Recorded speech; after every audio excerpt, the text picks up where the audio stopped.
Hare Krishna. So నిన్నటి క్లాస్లో మనం 39 నుంచి 45 వరకు సారాంశంగా చూసుకున్నాము. ఎందుకంటే అంతకుముందే మనం వివరించుకున్నాం. కాబట్టి 46వ శ్లోకం చూసుకున్నాం నిన్న. ముఖ్యంగా మనం 10 నూతులు ఉండడానికి కంటే ఒక జలాశయం సరిపోతుంది. అలాగే వేదాల్లో అన్ని విషయాలు పాటించడం కంటే వేదాలు వెనకాలటువంటి ఉద్దేశం, ఎవరు దీని వెనకాల ఈ వేదాలన్నీ కూడా ఎవరి వైపు లేదా ఎవరిని తృప్తిపరచమని చెప్తున్నాయో ఆ ఒక్క వైపు, ఆ ఒక్క వ్యక్తి లేదా ఆ ఒక్క భగవంతుడి దగ్గరికి మనం వెళ్ళగలిగితే మిగతా వాళ్ళ యొక్క మిగతా నియమాలు, నిబంధనలు, ప్రక్రియలు ఇవన్నీ మనం చేయాల్సిన అవసరం లేకుండా పోతుంది. ఎందుకంటే ఇతర దేవతల్ని మనం రకరకాల ప్రక్రియల ద్వారా మనం తృప్తిపరిచేదానికంటే ఆ ఒక్క భగవంతుడిని మనం తృప్తిపరచగలిగితే అందరూ తృప్తిపరిచినట్టు, పైగా ఆత్మ కూడా తృప్తిపడిపోతుంది. అలాగే ఇక్కడ మనం 10 నూతులు తవ్వడం కంటే ఒక జలాశయం పక్కన ఉంటే 10 నూతులు చేసేటువంటి ఉద్దేశాలు, అంటే అవి వాటి వల్ల వచ్చే లాభాలు ఒక జలాశయం దగ్గర నుంచి మనకు వచ్చేస్తున్నాం. సో అది ఇక్కడ కృష్ణుడు మనకి హెల్ప్ చేస్తూ వచ్చాడు అనమాట 46. సో ఈ బుద్ధి యోగం లేదా ఈ భక్తి యోగంతో లేదా నిష్కామ కర్మ యోగంతో మనం ఆ ఒక్క భగవంతుడికి మనం చేయగలిగితే మనం పాపాల నుంచి శాశ్వతంగా మనం బయటపడగలుగుతాం, లేదా మనం పూర్వపు కర్మల నుంచి కూడా మనం బయటపడడానికి అవకాశం ఉందని చూడగలం. 47వ శ్లోకం అతి ముఖ్యమైన శ్లోకం అన్నమాట. కర్మణ్యేవాధికారస్తే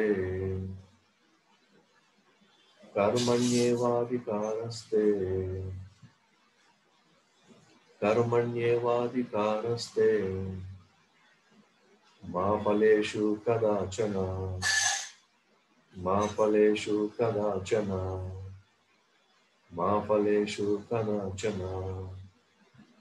మా కర్మ ఫలహేతుర్భు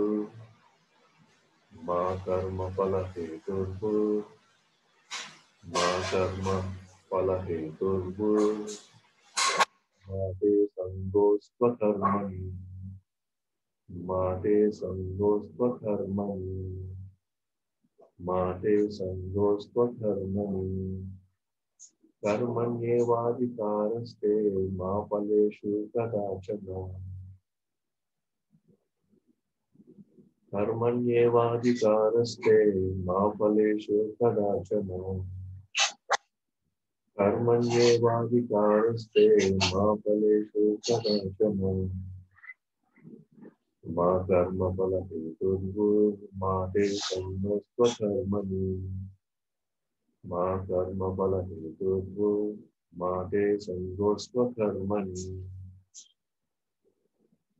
మా కర్మ ఫలహేతుర్భు మాతే సంగోస్త్వకర్మణి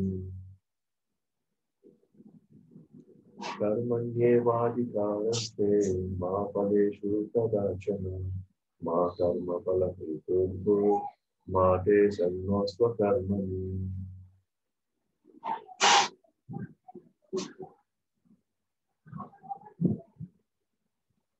కర్మణ్యేవాధికారస్తే మా ఫలేషు కదాచన మా కర్మ ఫలహేతుర్భు మాతే సంగోస్త్వకర్మణి.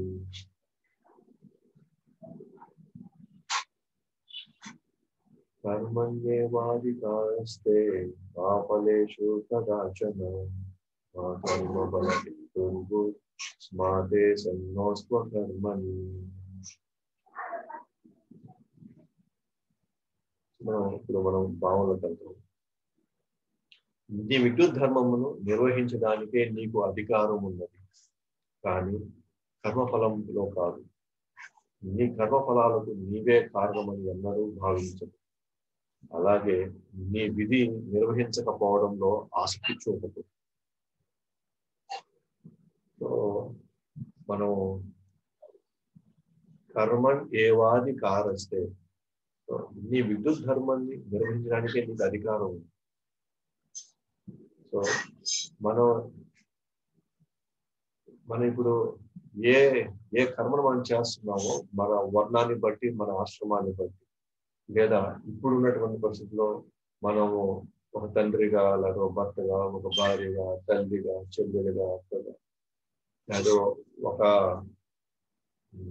ఒక ఉద్యోగం చేస్తున్న ఒక కంపెనీలో ఒక ఉద్యోగస్తుడుగాను, వ్యాపారస్తుడుగా, ఏ ఏవైతే మన విధి ధర్మం ప్రకారంగా మన కర్మ నిర్వర్తిస్తున్నామో అది ఖచ్చితంగా మనం చేయడానికి మనకు అధికారం ఉంది. ఎస్, మనం దాని మీద ఆ కార్యం నిర్వర్తించడానికి మనకు పూర్తి అధికారం ఉంది. మనం చేయాలి, వాటిని చేయడానికి మనం ఎప్పుడూ సిద్ధంగా ఉంటుంది. నిర్వర్తించడానికి మనం ఎప్పుడైనా సరే, ఏ పరిస్థితి సరే మనం చేయడానికి మనం సిద్ధంగా ఉండాలి. అయితే ఇక్కడ రెండో లైన్కి వచ్చేసరికి ఏమండి, కానీ కర్మఫలంలో కాదు. ఎస్, మనం కర్మ చేయడానికి మనకి ఎటువంటి అడ్డంకులు లేవు. అది మనం ఖచ్చితంగా మనం చేయడానికి ఎప్పుడు సిద్ధంగా ఉన్నాం. మనకు అధికారం ఉంది. ఎప్పుడైనా మనం చేయడానికి మన రోల్స్ మనం బాధ్యత నిర్వర్తించడానికి మనం ఎప్పుడు రెడీగా ఉన్నాం. కానీ ఆ బాధ్యతను మనం నిర్వర్తించడంలో నాకు ఎలాంటి ఫలితం రాబోతుంది, ఎలాంటి ఫలితం రావాలి అని ఆ కర్మ ఫలం పట్ల కూడా మనకు ఎటువంటి ఆసక్తి ఉండకూడదు. ఆ ఫలం ఎలాగైనా రావచ్చు. ఏ అది మనం ఆశించినట్లుగానే ఉండాలని ఎట్లాంటి ఒక రూల్ లేదు. కృష్ణుడు ఇదే అంటారు, ఫలం గురించి మాత్రం నువ్వు పోవద్దు. నువ్వు డెఫినెట్ గా మాత్రం నీ కర్మ నువ్వు చేయడానికి మాత్రం, నీ బాధ్యత చేయడానికి ఇక్కడ ఎవరు నీకు అడ్డంకులు సృష్టించరు. ఒకవేళ సృష్టించినా కూడా నువ్వు చేయడానికి ప్రయత్నించాలి అన్నట్లుగా ఉందన్నమాట. ఇక్కడ అధికారం ఉన్నది. అలాగే ఆ ఫలం ఏదైతే రావట్లేదో, ఆ ఫలాన్ని ఆశించట్లేదు, ఆశించకూడదు అంటున్నాడు ఇక్కడ. ఒక్క విషయం మనం గుర్తుపెట్టుకుంటాడు కృష్ణుడు, ఆ ఫలం ఏదైతే ఉందో ఆ ఫలానికి, ఆ కర్మ ఫలానికి నీవే కారణం ఎప్పుడు కూడా నువ్వు భావించదు. అంటే ఏంటి, నేను చేశాను కాబట్టి పర్ఫెక్ట్ గా రిజల్ట్ వచ్చింది, నేను ఫస్ట్ నుంచి ఆ ప్లాన్ చేశాను కాబట్టి ఎప్పుడైనా నాకు అది అవకాశం వచ్చింది, నాకు అలాంటి ఒక రిజల్ట్ వచ్చింది అని మనమే కారణం అని దాని గురించి మనం ఎప్పుడు కూడా ఊహించుకోకూడదు.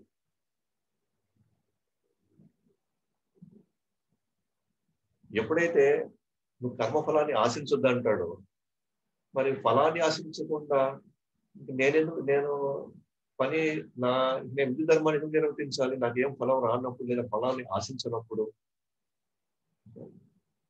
నేను ఎందుకు కార్యాన్ని ఎందుకు నిర్వర్తించాలి, నా విధి ధర్మాన్ని ఎందుకు నిర్వర్తించాలి అంటే కృష్ణుడు ఏమంటాడు 4వ లైన్లో, లేదు అది నీ విధి అని నువ్వు నిర్వహించకపోవడం పట్ల నువ్వు ఆసక్తి చూపద్దు. అంటే ఆ కర్మ చేయకుండా మాత్రం ఉండద్దు, నువ్వు చేయకుండా మాత్రం ఉండదు. అంటే నువ్వు చేయాలి, అది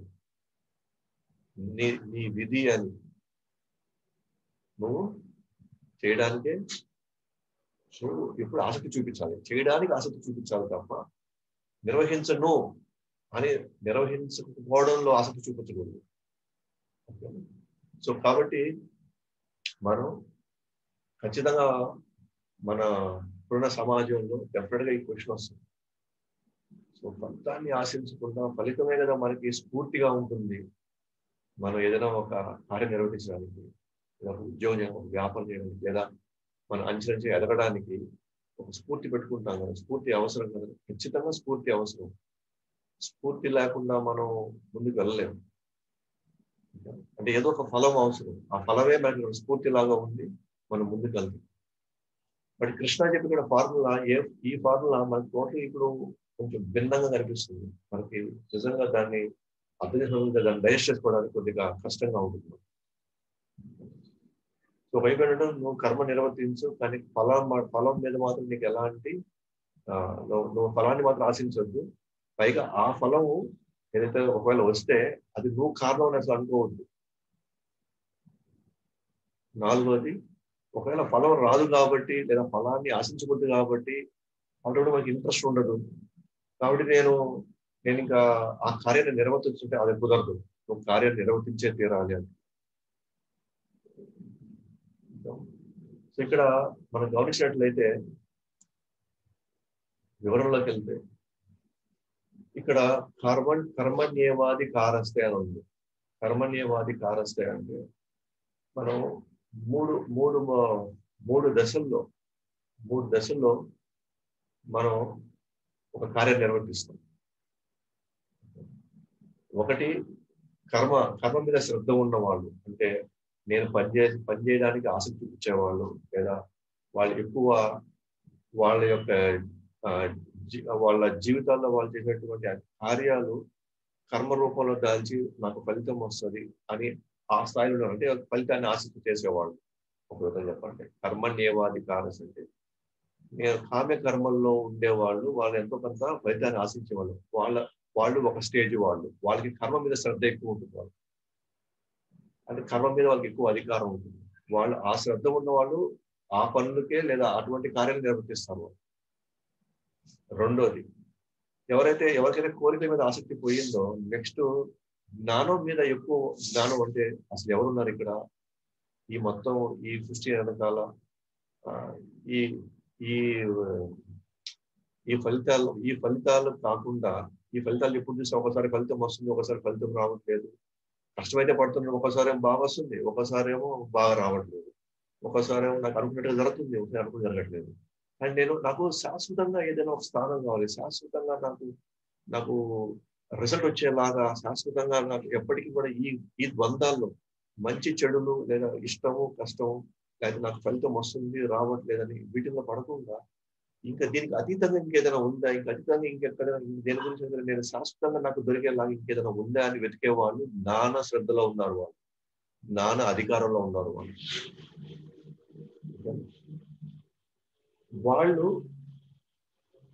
వాళ్ళు పాటించేటువంటి విషయాలు వేరుగా ఉంటాయి. మూడోది భక్తి శ్రద్ధ. భక్తి శ్రద్ధ అంటే ఇక్కడ కృష్ణుని తృప్తిపరచడంలోనే వాళ్ళు ఎక్కువ ఆసక్తి చూపించేవాళ్ళు. వీళ్ళు భక్తి శ్రద్ధలో ఉండేవాళ్ళు. అంటే ఏంటంటే విష్ణువుని తృప్తిపరిచే క్రమంలోనే వీళ్ళు ఎక్కువ ఆసక్తి చూపించేవాళ్ళు. సో దీని ఏమన్నా భక్తి శ్రద్ధ, లేకపోతే భక్తి అధికారం. ఫస్ట్ కర్మశ్రద్ధ కర్మాధికారం అంటే వీళ్ళు కొన్ని కార్యాలు చేసి కార్యాల నుంచి వచ్చేటువంటి ఫలితాల మీద వాళ్ళు ఎక్కువ ఆశలు పెట్టుకునే వాళ్ళు ఏ కేటగిరీలో ఉన్నారు? కర్మశ్రద్ధలో ఉన్నారు వాళ్ళు, లేదా కర్మాధికారంలో ఉన్నారు. నంబర్ 2, దీన్ని దాటి ఎక్కడున్నాడు భగవంతుడు, ఎవరు ఆ భగవంతుడు, అసలు ఆయన ఉన్నాడా, ఒకవేళ ఉంటే ఆయనతో నాకు సంబంధం ఏంటి అని ఈ కామ్యకర్మ నుంచి దాటి అతను ఒక శాశ్వతమైనటువంటి పరిష్కారం కోసం వెతికే క్రమంలో, భగవంతుడు వెతికే క్రమంలో ఉన్నాడు. ఇతను ఏంటంటే జ్ఞాన శ్రద్ధలో ఉంటే అది జ్ఞాన అధికారంలో ఉన్నాడు. మూడోది భక్తి శ్రద్ధ, వాళ్ళకి భగవంతుడు ఎవరో తెలిసిపోయింది, కానీ ఆ భగవంతుడిని తృప్తిపరిచేదే వాళ్ళ జీవితం ఆశయంగా ఉంటుంది. ఇది భక్తి శ్రద్ధ. మనం గమనించినట్లయితే కృష్ణుడు అర్జునుడికి ఆయన ఏ అధికారంలో ఉన్నట్టని చెప్తున్నాడు. ఇప్పుడు కృష్ణుడు అర్జునుడితో ఆయన కర్మాధికారంలో ఉన్నాడు అని చెప్తున్నాడు అన్నమాట. కృష్ణుడు అర్జునుడిని ఇప్పుడు ఏ స్థాయిలో గుర్తించాడంటే కర్మ అధికారంగా. ఎందుకంటే అదే కదా, ఇప్పుడు అదే అర్జునుడు ఆశలో ఉన్నాడు. ఇప్పుడు ఏదది, నాకు రాజ్యం రానప్పుడు నేను ఎందుకు చేయాలి, మా వాళ్ళే చెప్పుకుంటున్నప్పుడు నేను ఎందుకు చేయాలి, నాకు ఎంతో కొంత ఆనందం వస్తే కదా నేను చేస్తాను అంటే ఫలితాన్ని ఆశిస్తూ తను నా విద్యుత్ ధర్మాన్ని నిర్వర్తించాలా వద్దా అనేది ఎట్లా డిసైడ్ చేసుకుంటున్నాడు? ఫలితాన్ని బట్టి డిసైడ్ చేస్తున్నాడు. కాబట్టి అధికారాన్ని ఏమంటారు? సకామ కర్మ, లేదా ఆ కర్మ అధికారంలో ఉండడం అన్నమాట. జ్ఞాన శ్రద్ధ లేదా జ్ఞానాధికారంలో ఉన్న వాళ్ళు ఫలితం మీద ఎక్కువ ఆశించట్లేదు. వాళ్ళు ప్రాసెస్ మీద ఎలా వెతకాలి, ఎలా ఆయన పట్టుకోవాలి, ఎలా ఆయన గుర్తించాలి అని వాళ్ళు ప్రాసెస్ ఎక్కువ ఉన్నారు. సో వీళ్ళు జ్ఞాన శ్రద్ధగా ఉన్నవాళ్ళు, జ్ఞాన అధికారం ఉన్నవాళ్ళు. అంటే వీళ్ళకి యాక్చువల్గా ఈ భౌతిక జీవితం వచ్చే ఫలాల మీద వాళ్ళకి ఎక్కువ ఆసక్తి లేదు. కానీ వాళ్ళకి మోక్షం ఎట్లా, నేను దీని నుంచి నేను రిలీవ్ అవ్వాలా, ఒకసారి ఆనందం, ఒకసారి దుఃఖం, ఒకసారి కష్టం, ఒకసారి ఇష్టం. ఈ ద్వంద్వాల మధ్య నేను ఎక్కువసారి నేను జంజటాలు ఆడలేకపోతున్నాను. నేను గందరగోళం, వీటికి నేను అడుగడుగు వీటిని పడి నేను టెన్షన్ పడలేకపోతున్నాను. నాకు శాశ్వతంగా ఎప్పటికీ కూడా నేను ఆనందంగా ఉండేదానికి ఒక స్థితి ఏదైనా ఉంటే అది ఎవరి వల్ల వస్తుంది, ఆ మార్గం ఏంటి అని వెతికే క్రమం జ్ఞానశ్రద్ధ ఉంది. సో వీళ్ళు ఒక విధంగా చెప్పాలంటే వీళ్ళకి భౌతిక విషయం మీద ఆసక్తి లేదు. వాళ్ళకి మోక్షం వైపు వాళ్ళ ఆసక్తి, అంటే ఈ భౌతిక ప్రపంచాన్ని దాటేటువంటి ఒక ఒక ఒక స్థితి. ఒక చెప్పాలంటే జ్ఞానశ్రద్ధ కలిగిన వాళ్ళు నిష్కామకరంలో ఉన్నారు. విధంగా చెప్పాలి, నిష్కామకరంలో. ఎందుకంటే వాళ్ళకి ఈ భౌతిక ప్రపంచం మీద కోరికల్లో లేరు వాళ్ళు. బట్ దాన్ని దాటి ఒక స్థితిలోకి వెళ్ళిపోవాలనుకుంటున్నారు. కానీ వాళ్ళకి ఇంకా దేవాది దేవుడు ఎవరు అనే స్థాయిలో వెతికే క్రమంలో వీళ్ళు అట్లీస్ట్ మోక్షం అనేది భౌతిక ప్రపంచంలో చేటువంటి ఈ ఈ ఫలితాల కంటే కూడా, ఈ ఫలితాన్ని ఆశించి ఇట్లా గందరగోళం పడేదానికంటే కూడా వీళ్ళు కొంచెం హయ్యర్ స్టేజ్ లో ఉన్నట్టే అన్నమాట. ఎందుకంటే వాళ్ళు ఆల్రెడీ అర్థం చేసుకున్నారు ఇది చాలా అశాశ్వతంగా ఉంది, ఇక్కడున్న సిచ్యువేషన్స్, ఇక్కడున్న కండిషన్స్ అన్ని కూడా చాలా అశాశ్వతంగా ఉన్నాయి అని వాళ్ళు అర్థం చేసుకున్నారు. వాళ్ళు ఇంతకంటే బెటర్ ఆనందం ఇచ్చేది, ఇంతకంటే బెటర్ గా ఉండేది. వాళ్ళు అటువైపు కొంత కొంత వాళ్ళ వైపు నుంచి వాళ్ళు కొన్ని త్యాగాలు కూడా చేస్తున్నారు. కానీ కర్మ అధికారంలో త్యాగాలు ఏం చేయట్లే. ఎక్కువ వాళ్ళు ఫలితాన్ని ఆశించే దాంట్లో వాళ్ళు కొంత ఏమంటారు, వాళ్ళు చాలా ఈజీగా ఫలితం పొందాలనుకుంటారు. కానీ జ్ఞానాధికారులు కాదు, కొంత కొంత కష్టపడినా కొంత కొంత వాళ్ళ వైపు నుంచి వాళ్ళ కొన్ని త్యాగాలు చేసైనా పర్వాలేదు, నేను ఆ ఉన్నత స్థితిలోకి వెళ్ళాలి అనుకుంటున్నారు. బట్ భక్తి శ్రద్ధ కలిగిన వాళ్ళు, భక్తి అధికారంలో ఉన్న వాళ్ళు, వీళ్ళ పరిస్థితి ఏంటంటే వాళ్ళ గురించి అసలు ఎప్పుడు ఆలోచించట్లా. కృష్ణుడు ఎట్లా 50% ఆలోచిస్తున్నారు. కృష్ణుడికి ఇష్టమైతే అది చేస్తాను, కృష్ణుడికి ఇష్టం లేకపోతే అది నేను చెయ్యను అని పూర్తిగా. కృష్ణుడు ఒకవేళ నరకానికి వెళ్ళమంటే కూడా నరకానికి వెళ్ళడానికి రెడీ, స్వర్గానికి వెళ్ళమని స్వర్గానికి వెళ్ళడానికి రెడీ, పాతాల్లోకి వెళ్ళడానికి రెడీ, వైకుంఠకి వెళ్ళడానికి రెడీ.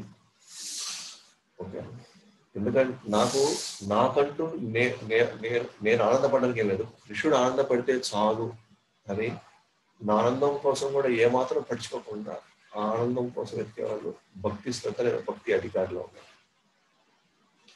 సో ప్రాక్టికల్ గా ఆలోచిస్తే మనం అందరం కూడా చెప్పాలంటే కర్మ శ్రద్ధ కర్మ అధికారంలో ఉన్నాం మనం. ఈవెన్ మనం డివోషన్ లో వచ్చినప్పటికీ కూడా, మనం ఎంతో కొంత అర్థం చేసుకున్నప్పటికీ కూడా మన స్వభావాలు లేదా మన గుణాలు ఇప్పటికీ కూడా కర్మ శ్రద్ధ మీద ఎక్కువ ఉంటాయి. సో అందువల్ల ఇక్కడ మనం గమనిస్తే కృష్ణుడు అర్జునుడితో కర్మణ్యేవాధికారం, నీ అధికారం ఇప్పుడు కర్మాధికారం ఉంది. నువ్వు కర్మాధికారంలో ఉన్నావు అంటే నువ్వు ఫలితాన్ని ఆశిస్తూ నువ్వు చేయాలనుకున్నావు. కానీ దయచేసి నేను చెప్పేది ఏంటంటే నువ్వు చేయాల్సిందంటే నువ్వైతే కర్మ చేయి. ఎందుకంటే అర్జునుడు నేను ఈ కార్యాన్ని నేను చేయను, నేను వెళ్ళిపోతాను, నాకు నాకు కావాల్సిన ఫలితం రానప్పుడు, నాకు కావాల్సిన ఆనందం రానప్పుడు నేను వెళ్ళిపోతాను అన్నప్పుడు కృష్ణుడు ఏమంటున్నాడు ఇక్కడ, లేదు నీ కర్మ నువ్వు చేయి, యుగ ధర్మాన్ని నువ్వు చేయి, కానీ ఫలితాన్ని మాత్రం ఆశించద్దు. అంటే వాళ్ళకి ఏమైపోతుంది, నాకేం జరుగుతుంది, నా ఫ్యూచర్ ఏమైపోతుంది, దాని గురించి మాత్రం నువ్వు ఆలోచించద్దు. ఆసక్తి. నెక్స్ట్ ఏమంటున్నాడు, నువ్వే కారణం కూడా అనుకోవద్దు. ఆడేం జరగబోతుందో, ఆడ ఏ పరిస్థితులు రాబోతాయో దానికి నువ్వే అసలైనటువంటి కారణం అని మాత్రం నువ్వు అసలు అనుకోవద్దు.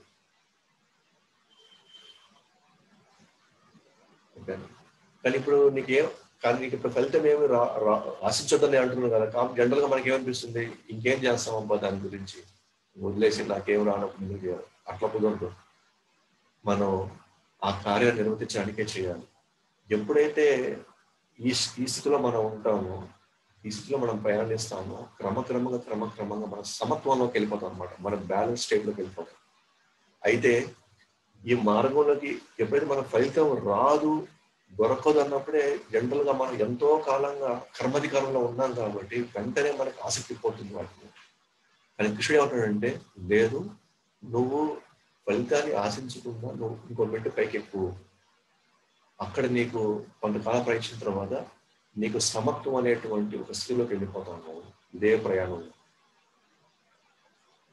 సో ఇప్పుడు మనందరం కూడా ప్రతి ఒక్కరు ఉద్యోగం చేస్తున్నారు, వ్యాపారం చేస్తున్నారు, కుటుంబాన్ని ఎందుకు పోషిస్తున్నారు, ఎందుకు ఈ కుటుంబంలో మనం ఇన్ని బాధ్యతలు నిర్వహిస్తున్నాం అంటే ఏదో ఒక కోరికను ఆశించి, ఏదో ఫలితాన్ని ఆశించి, ఏదో ఫలితాన్ని ఆశిస్తున్నాం కాబట్టి మన జీవితాల్లో ఎప్పుడు ఆందోళనలు, భయాలు, కష్టాలు. బట్ కృష్ణ ఒక మెట్టు పైకి ఎక్కమంటుంది. సో ఇంకా ముందుకు కొంచెం సాధారణంగా మనం గమనిస్తే ఇంతకుముందు మనం చెప్పినటువంటి కర్మాధికారి, జ్ఞానాధికారి, 3 భక్తి అధికారి. కర్మాధికారి రాగద్వేషం బేస్ చేసుకొని ఆయన కార్యం నిర్వర్తిస్తాడు. నాకు ఇష్టమైతే చేస్తాను, నాకు కష్టమైతే వదిలేస్తాను.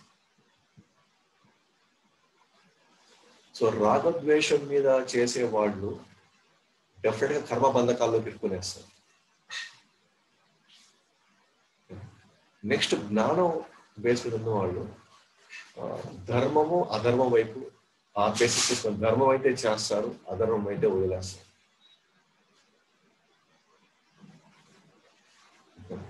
ఇది రాగద్వేషం కంటే బెటర్. సో ఇక్కడ ఇవి చేసిన వాళ్ళు మోక్షానికి అర్హులవుతారు క్రమక్రమంగా. ఎందుకంటే ఎంతో కొంత ధర్మాన్ని, ఎంతో కొంత ధర్మం నిర్వర్తించడం వల్ల సమాజానికి ఎంతో కొంత మేలు చేయగలం. కానీ రాగద్వేషం నిర్వర్తించడం వల్ల మన సొంత వాళ్ళకి మనం చేసుకుంటాం. నా సొంత దానికి నాకు ఇష్టమైన చేస్తలేదు. అంటే ఇది పూర్తిగా పర్సనల్ గా ఉంది. బట్ ధర్మం అధర్మం అనేది నాతో పాటు 10 మందికి మేలు చేసేదిగా ఉంది కాబట్టి ఎందుకంటే అది బెటర్ ప్లాట్ఫామ్ కింద ఉంది. కానీ అది హైయెస్ట్ ప్లాట్ఫామ్ కాదు, ఉన్నతమైన ప్లాట్ఫామ్ కాదు. ఇంకా అంతకంటే బెటర్ ప్లాట్ఫామ్ ఏంటి అని అంటే కృష్ణుడి యొక్క అయిష్టాలతో మన జీవితాలను గడపనేది ఇంకా హైయెస్ట్ ప్లాట్ఫామ్. ఎందుకంటే అక్కడ నాకు ఏమాత్రం నాకు అసలు స్వార్థం లేదు. కృష్ణుడికి ఇష్టమైంది చేస్తాను, కష్టమైతే అది నేను చెయ్యాను. ఓకే, మనం గమనించినట్లయితే అర్జునుడు ఓకేనా ఫస్ట్ రాగద్వేషంలో నాకు దీనివల్ల నాకు ఎటువంటి లాభం లేదు కదా, నాకు మా వాళ్ళు నేర్చుకున్నప్పుడు నాకు ఎక్కడ ఆనందం వస్తుంది కాబట్టి నేను చేయను. సో రాగద్వేషం ప్లాట్ఫామ్ లో కూడా ఉన్నాను.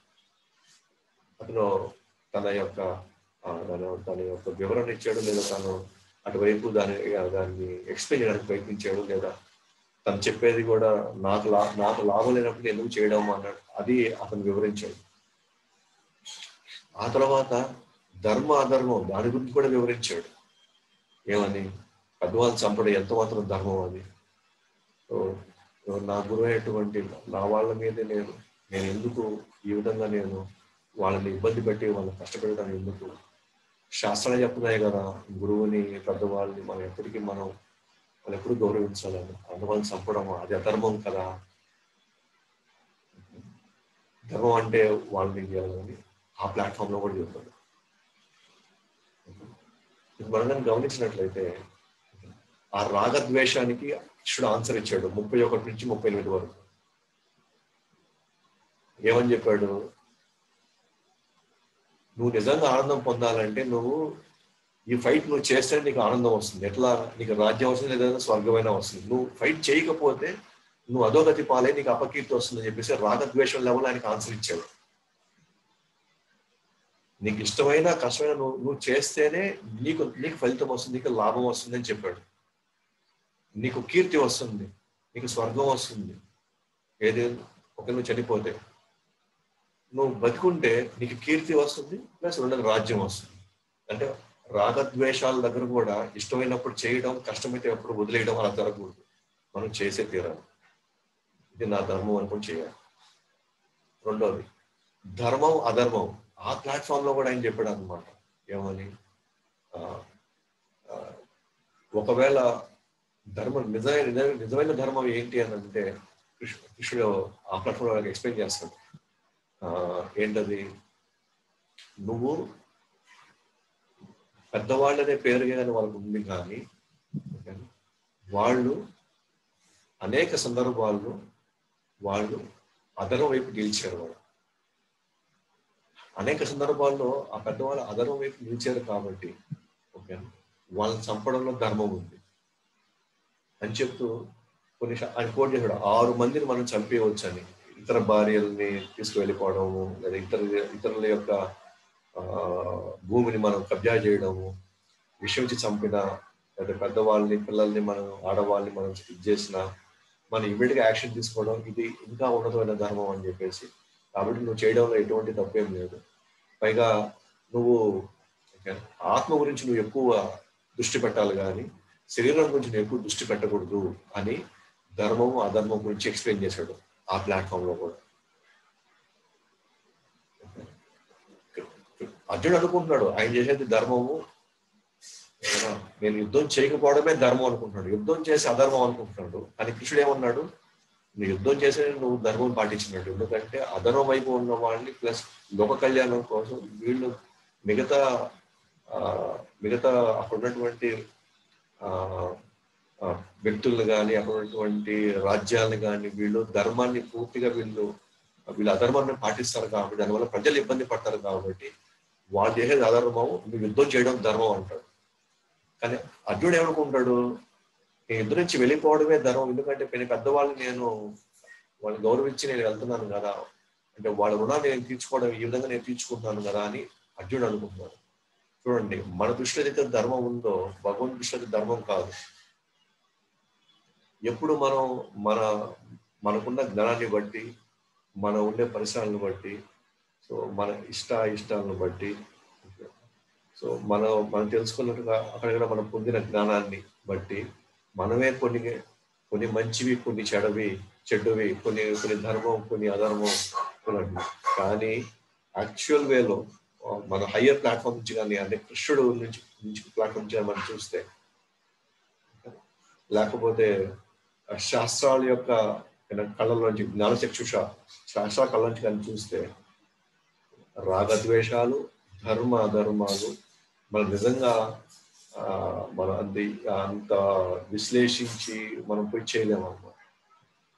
దానికంటే బెస్ట్ థింగ్ ఏంటంటే ఓకేనా, కృష్ణుడికి లేదా గురువుకి ఇష్టమైంది చేయడం, ఆయనకి ఇది చెయ్యొద్దు అంటే ఆయన చేయకపోవడం మనకి ఎంతో మేలు చేస్తుంది. అల్టిమేట్ గా మనం అందరూ కూడా అత్యంత ఆనంద స్థితికి వెళ్ళబోయేది ఎప్పుడు అంటే భగవంతుని తృప్తిపరిచేటువంటి కార్యక్రమాలు చేస్తాం. సో భగవంతుని తృప్తి వచ్చే కార్యక్రమాలు చేసినప్పుడు ఎప్పుడైతే పరమాత్మ సంతోషపడతాడో ఆటోమేటిక్గా ఆత్మ సంతృప్తి పడుతుంది, అనేక ఆత్మ తృప్తి పడుతుంది.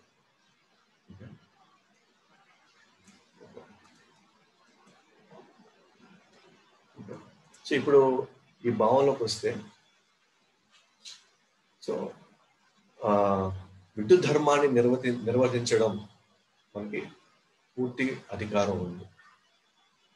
ఎస్, మంచి అయినా మనకి దానివల్ల మనకి దాని ఫలితం ఎలా రాబోతున్నా సరే మన విద్యుత్ ధర్మాన్ని మనం నిర్వర్తించాలి. రెండోది, ఫలితాన్ని ఆశించకూడదు అని. ఆ ఫలితం నీ కారణం వల్ల, నువ్వు కారణం కాదు ఫలితానికి. చాలా సందర్భాల్లో నా వల్ల ఇది జరిగింది కాబట్టి దీనికి నేనే ప్రాయశ్చిత్తం చేసుకోవాలి నేను అని వాళ్ళు డిప్రెషన్లోకి వెళ్ళిపోతూ ఉంటారు అనమాట. నేను ఇంత కష్టపడ్డా నాకు ఫలితం రాలేదు కాబట్టి నేను ఎందుకు బతకాలి అంటే ఫలితాన్ని బేస్ చేసుకొని నేను బతకాలా వద్దా అని ఆలోచిస్తున్నాను. ఫలితాన్ని బేస్ చేసుకొని అసలు నేను ముందు ఈ కార్యం చేయాలా వద్దా అని ఆలోచిస్తున్నాను. బట్ యాక్చువల్గా ఈ ఫలితము అంటే కేవలం మనం కష్టపడితే వచ్చే ఎగ్జాక్ట్ రిజల్ట్ అలాగే రాదు. కష్టపడిన దానికి ఈక్వల్ టు రిజల్ట్ రాదు ఎప్పుడు కూడా, అది మనకు తెలిసింది అంతా కూడా. నిజంగా కష్టపడితే ఎగ్జాక్ట్గా అలా రిజల్ట్ వచ్చే పని అయితే చాలా మంది కష్టపడుతున్నారు ఈ సమాజంలో, కానీ అందరూ కూడా ఉన్నత స్థాయికి వెళ్ళలేకపోతున్నారు. కొంతమంది అసలు ఏమి చేయలేకపోయినా, అనుకున్న స్థాయి లేకపోయినా వాళ్ళు ఉన్నత స్థాయికి వెళ్ళిపోతున్నారు. అంటే ఫలితం ఎలా డిసైడ్ చేయబోతుంది, ఎవరు డిసైడ్ చేస్తారు ఈ ఫలితాన్ని? నేను చేయడాన్ని బట్టి నాకు ఈ ఫలితం వస్తుంది, నేను చేస్తే నాకు ఈ ఫలితం వస్తుందని ఎగ్జాక్ట్ గా దానికి మ్యాచ్ చేయడం, దానికి ఎగ్జాక్ట్ నాకు ఆ ఫలితం వచ్చే తీరాలి, ఆ ఫలితం నాకు వచ్చే తీరాలి అని మంకు పట్టుగా ఆ ఫలితం మీద పెట్టడం, అది చాలా చాలా దురదృష్టకరం అన్నమాట. అమాయకత్వం లేదా మూర్ఖత్వం అని చెప్పచ్చు. ఎందుకనంటే 18వ అధ్యాయం 14వ శ్లోకంలో కృష్ణుడు అంటాడు, ఒక కార్యం ఫలించాలంటే దానికి ముఖ్యంగా 5 ఫ్యాక్టర్స్ ఉన్నాయన్నమాట. ఒకటి, జీవుడి యొక్క శరీరం. నెంబర్ 2, ఆ జీవుడు ఆత్మ. ఆ జీవుడు. 3 అతని యొక్క ఇంద్రియాలు. 4 అతని యొక్క సామర్థ్యం, అతని కెపాసిటీ, ఎబిలిటీ ఏంటి. 5 పరమాత్ముడి యొక్క శాంక్షన్ అన్నమాట. పరమాత్ముడు అది దాన్ని సరే కానీ అన్నాడా, లేకపోతే వద్దు అని చెప్పాడా, అంటే ఆయన శాంక్షన్ చేశాడా, సరే ఈ ఫలితం రానిలే, ఈ ఫలితం అని ఆయన శాంక్షన్ చేశాడా. ఈ 5 కారణాలు, 5 ఫ్యాక్టర్స్ ఫలితాన్ని డిసైడ్ చేస్తారు. అంటే మనిషి యొక్క శరీరం. సో అందరి శరీరం, అందరివి ఒకేలాగా శరీరాలు లేవు ఇక్కడ. ఒకరికి మంచి సౌష్టంగా ఉన్నారు, ఎందుకంటే ఒక కార్యం నిర్వహించాలంటే సో మంచి ఆరోగ్యకర శరీరం ఉండాలి, దృఢమైన శరీరం ఉండాలి. ఒకటి. నెక్స్ట్ లోపల నెక్స్ట్ ఉన్నాడు ఆత్మ. ఆ జీవుడికి ఆ కార్యం నిర్వహించడం మీద ఫోకస్ ఉండాలి. 3 ఏంటది, ఇంద్రియాలు. ఆ ఇంద్రియాలను కోఆపరేట్ చేయాలి, అటువైపు అవి చేయడానికి పూర్తి స్థాయిలో సహకరించాలి. జ్ఞానేంద్రియాలు కావచ్చు, కర్మేంద్రియాలు కావచ్చు. కానీ అందరిలో ఇవి ఒకటిగా ఉండవు. అందరూ ఒకేలాగా వాళ్ళ ఇంద్రియాలు ఒకేలాగా పనిచేయదు. 4 సామర్థ్యం. ఆ వ్యక్తి యొక్క సామర్థ్యం ఎంతవరకు పోట్లాడతారు, ఏ స్థాయి వరకు పోట్లాడతారు. అందరూ పోట్లాడతారు, కానీ ఏ స్థాయి వరకు పోట్లాడతారు, అతనుకున్న కెపాసిటీ అంత. 5 ఈ 4 ఒకవేళ అది మన కంట్రోల్లో ఉంది అనుకుంటే కూడా, యాక్చువల్లీ మన కంట్రోల్లో లేవు, ఎందుకంటే మన శరీరం మనం ఆశించినట్టు మనకు వచ్చింది కాదు.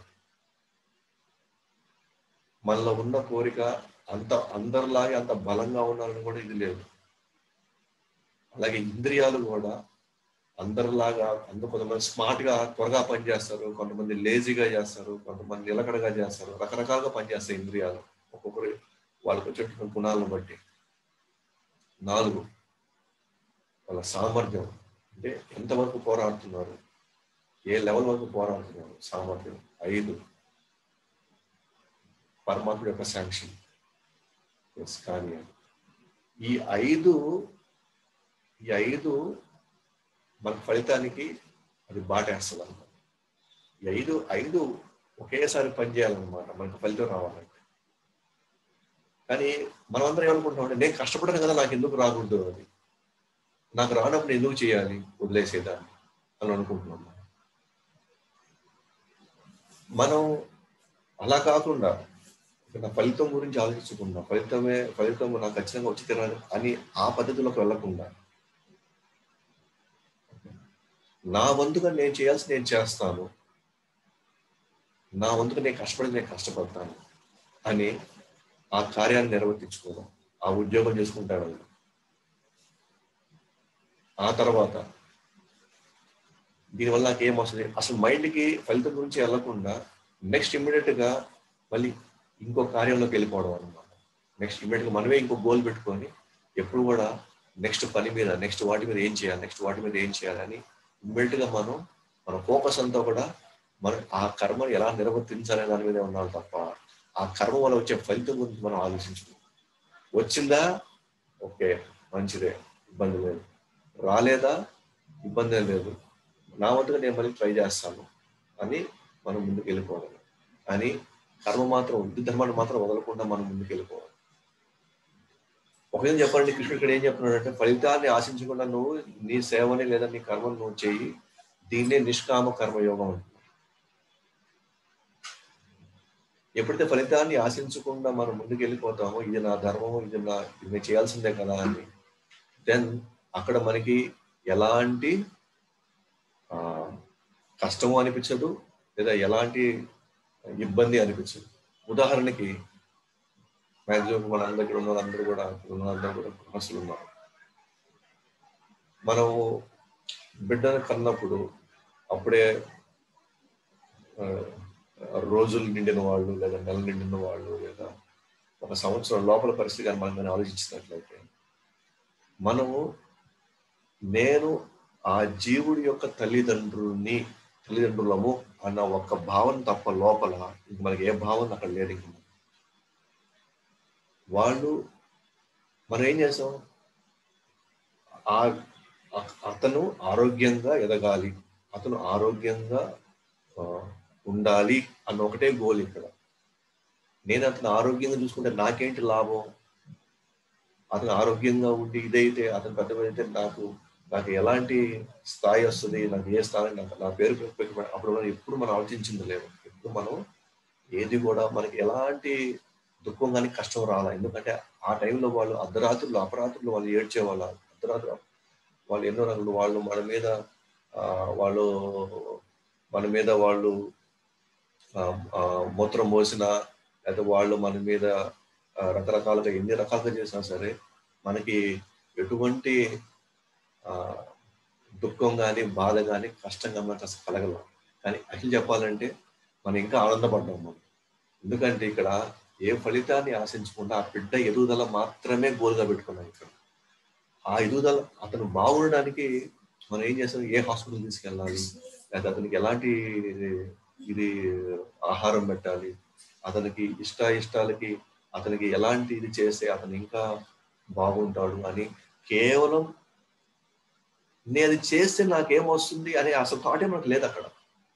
ఆ పరిస్థితులు మనం లేవు అసలు అక్కడ. కాబట్టి వాళ్ళు అర్ధరాత్రి అపరాత్రి వాళ్ళు మనకి ఎన్ని రకాల దుఃఖాలు మనకి ఇచ్చినా సరే, మనకు దుఃఖమే కదా, రాత్రి నిద్ర ఉండదు, వాళ్ళు ఎప్పుడు ఏడుస్తారో తెలియదు, ఎందుకు ఏడుస్తారో తెలియదు, హాస్పిటల్కి ఎప్పుడు తీసుకెళ్ళాలో పరిస్థితి తెలియదు. అయినా కూడా ప్రతిదీ కూడా మనం ఆ టెన్షన్లో కూడా ఆ కష్టంలో కూడా మన వివిధ ధర్మాన్ని నిర్వర్తించుకుంటూనే వెళ్ళాం. వీడు ఎప్పుడు నన్ను ఏడుస్తున్నాడు, నాకేం అవసరం ఇది అని పక్కన పెట్టేశాను. వీడు నా నిద్రను జడగొట్టేస్తున్నాడు, కాబట్టి వీడు నాకు రేపు నేను వెళ్ళి నేను నా ఉద్యోగం చేయాలన్నా వద్దా, లేకపోతే రేపు నేను సరిగ్గా నిద్రపోతే నా ఆరోగ్యం ఏమైపోతున్నాను ఇప్పుడే మనం ఆశించాము. ఆ బిడ్డ మనకి కష్టం ఇచ్చినా సరే ఆ కష్టంలో కూడా మనం ఎంతో కొంత వాళ్ళు చూసుకోవడంలో ఇంకా ఉత్సాహాన్ని కనబరిచాం. అట్లానే అక్కడితో అతను మనం ఇబ్బంది పెట్టాడు కదని చెప్పేసి మనం దూరంగా నెట్టేసుకోవాలి. మనం నీ చావు నువ్వు చావు, నీ బతుకు నువ్వు చావు అని మనం వదిలేసుకోవాలి. నేనేం చెప్తానంటే ఆ థాట్ ప్రాసెస్ ఏదైతే ఉందో అప్పుడు ఆ సమయంలో ఏమీ ఆశించకుండా కేవలం ఆ బిడ్డ యొక్క ఆరోగ్యం మాత్రమే ఉంది. కానీ ఆరోగ్యం బాగైతే నాకేం వస్తుందని ఆ మెంటాలిటీగా మనం పోవాల్సింది. కాబట్టి ఎంత కష్టమైనా ఓర్చుకున్నాము, ఎంత కష్టం వచ్చినా సరే మనం ఉత్సాహంగా మన కార్యాన్ని మాత్రం మనం చేసుకుంటూనే వెళ్ళిపోయాం. మనకు తన్నాడు, మన మీద మూత్రం పోసాడు, మన మీద మోషన్ పోసుకున్నాడు, వాంతి చేసుకున్నాడు మన మీద, ఎన్ని మామూలుగా అయితే చీచి ఇదేంది అంత మనకి అంత వ్యతిరేక భావం ఉంటుంది. అంత మనం ఇదైపోతాము, మనం అంత ఫ్రస్ట్రేట్ అయిపోతాము అంత. కానీ అక్కడ ఎందుకు మనం అది చేసాము, అక్కడ మాత్రం ఎందుకు మనం ఇష్టంగా చేయించుకున్నాము, ఇష్టంగా పోసినా కూడా మనం అంత సహనం ఎక్కడి నుంచి వచ్చింది, అంత ఓర్పు ఎక్కడి నుంచి వచ్చింది? ఎందుకంటే ఆ బిడ్డ యొక్క ఆరోగ్యం నాకు ఇది నా విద్యుత్ ధర్మం అనుకున్నాం ఆ స్పాట్లో.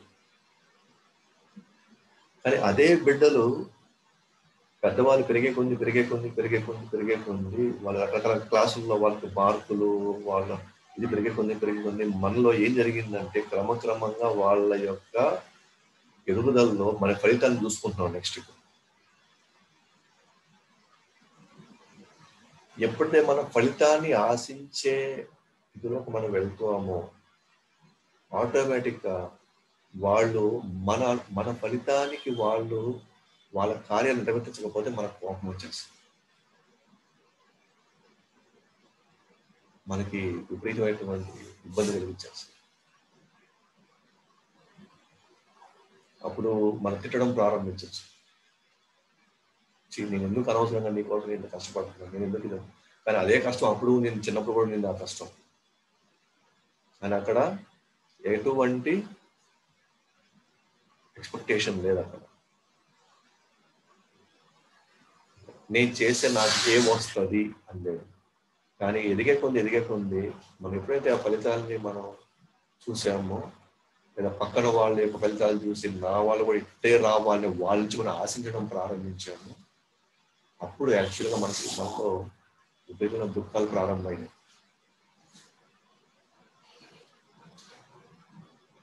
సో అవి ఎప్పుడైతే మనం ఆశించి మనం చేయడానికి మనం ప్రారంభిస్తామో, అంటే వచ్చినప్పుడే ఇంట్రెస్ట్గా బాగా చేయడం, రాకపోతేనేమో కష్టంగా దాన్ని వదిలేయడం, అలాంటి పరిస్థితులు ఏమవుతుందంటే మనం ఇంకా కర్మబంధంలో ఇరుక్కుంటాము అన్నమాట.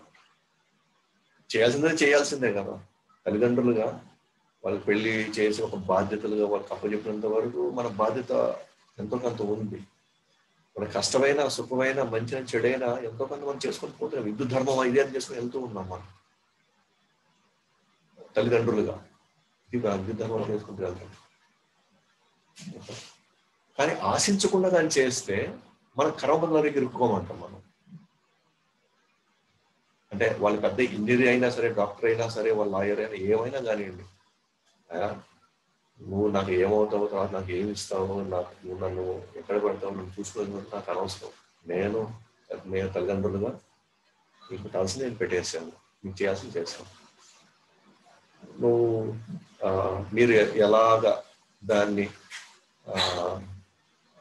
మేము ఇచ్చినటువంటి ఈ అవకాశాన్ని మీరు ఎలా సద్వినియోగం చేసుకుంటారో అది మీ ఇష్టం. ఇంకా బట్ మేము మాత్రం మీ మీద ఎలాంటి ఆశ పెట్టుకోలేము అన్న వాళ్ళకి, అలాంటి పరిస్థితుల్లో ఉన్న వాళ్ళకి మాత్రం డెఫినెట్గా ఎక్స్పెక్టేషన్ లేవు. కాబట్టి వాళ్ళ లైఫ్లో పెద్దగా ఇబ్బందులు, కష్టాలు, ఆందోళన అనుభవించడానికి అవకాశం లేదు. అందుకే కృష్ణుడు అర్జునుడికి ఏమని చెప్పడానికి ప్రయత్నిస్తాడని అంటే, నువ్వు ఫలితాన్ని ఆశించి కానీ నువ్వు కానీ చేసావా, చేయడానికి నువ్వు చేయాల్సిందే. ఫలితాన్ని ఫస్ట్ నుంచి లాస్ట్ వరకు కృష్ణుడు ఏమంటున్నాడంటే, నువ్వు విధు ధర్మాన్ని నిర్వర్తించాల్సిందే. కానీ విధు ధర్మాన్ని ఆశిస్తూ దాన్ని చేస్తే నువ్వు కర్మబంధనాలు ఎదుర్కొంటావు. ఆనందం వస్తుంది, కానీ దొరికినప్పుడు అది రానప్పుడు దుఃఖము వస్తుంది. అప్పుడు ద్వంద్వాల్లో పడి ఇబ్బంది పడతావు.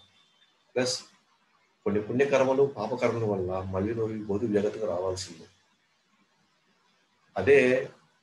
నువ్వు అదే విధు ధర్మాన్ని చెయ్యి, కానీ ఫలితాన్ని ఆశించకుండా నువ్వు కానీ చేసినట్లయితే నీకు మళ్ళీ కర్మ అంటుంది.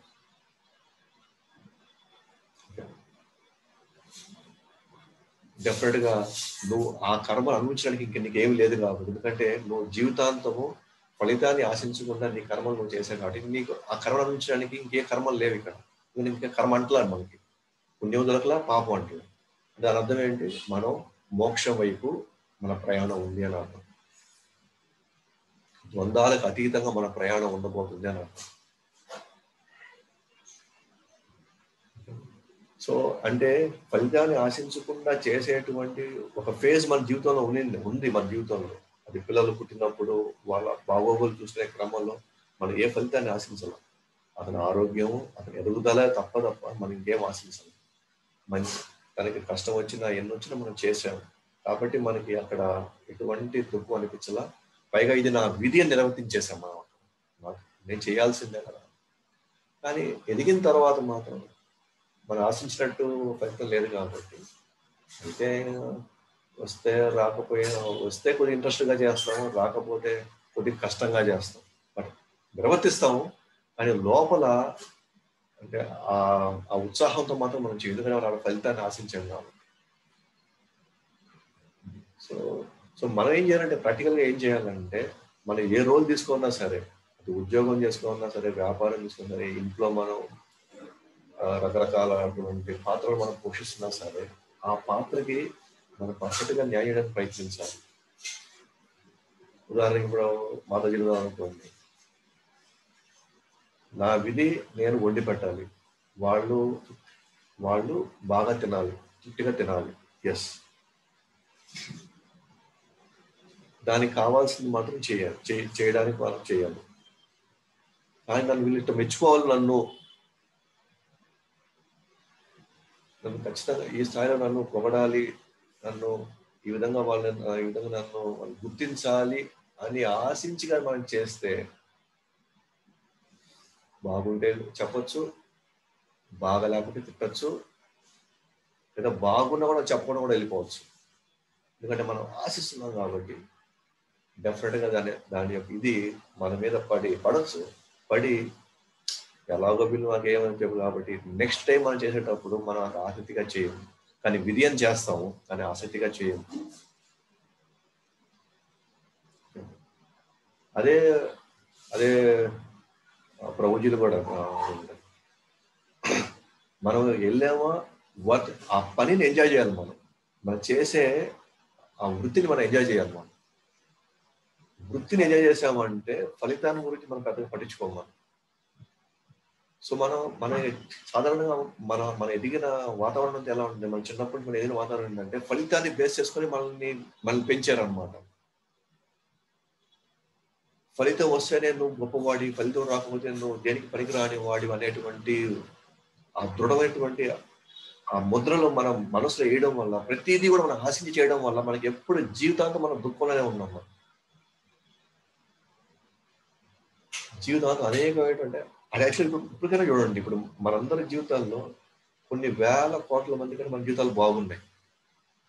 మనకు 3 పూట్లు ఉంది, తినగలడానికి ఇబ్బంది లేదు, ఎంతో కొంత స్థావరం ఉంది, ఎంతో కొంత బట్టలు ఉన్నాయి, రోజువారీ జరిగిపోవడానికి ఎటువంటి ఇబ్బంది లేదు. కానీ ఈ మాత్రం ఇది కొన్ని లక్షల మందికి లేదు ఈ అవకాశం. కానీ అయినా కూడా మనం దుఃఖంలోనే ఉన్నాం, అయినా కూడా మనం బాధలోనే ఉన్నాం. ఇప్పటికీ మనం అనుకుంటున్నాం అందరం కూడా, ఏంటి నాకు ఈ కర్మ, నాకేంటి ఇలాంటి ఒక బతుకు వచ్చింది అని. అదే కానీ నాకు ఇవాళ నేను ఇక్కడికి వచ్చాను, నా పాత్ర నేను పోషణను నాకున్న సంపాదనలో, నాకున్నటువంటి శక్తి సామర్థ్యాలు నేను చేయడానికి నేను ట్రై చేస్తున్నాను. ఎందుకంటే నా కెపాసిటీ ఏం లేదు కాబట్టి నేను అనుకున్నట్టుగా నేను దీన్ని నిర్వర్తిస్తాను అనే ఫలితాన్ని గురించి లేదా ఇంకోటి గురించి మనం ఆలోచించకుండా మాత్రం లైఫ్లో మనకి అసలు దుఃఖం అనేది తరచుగా ఉండదు. దుఃఖాలు ఉంటాయి, కానీ ప్రతిరోజు మనం రోజంతా వారాలు నెలలంతా కూడా ఇదేం బతుకు అన్నప్పుడు మనం ఇంకెప్పుడు జీవిస్తున్నాం అసలు. ఎన్నో మంచి జరుగుతున్నాయి మన జీవితంలో, ఎన్నో మన అధోగతికి పాలు కాకుండా మన జీవితాలు ఎంతో కొంత సక్రమంగా కొంచెం గౌరవంగానే నడుస్తున్నాయి మన జీవితాలన్నీ కూడా, కొన్ని వేల మంది లక్షల మందితో పోలిస్తే.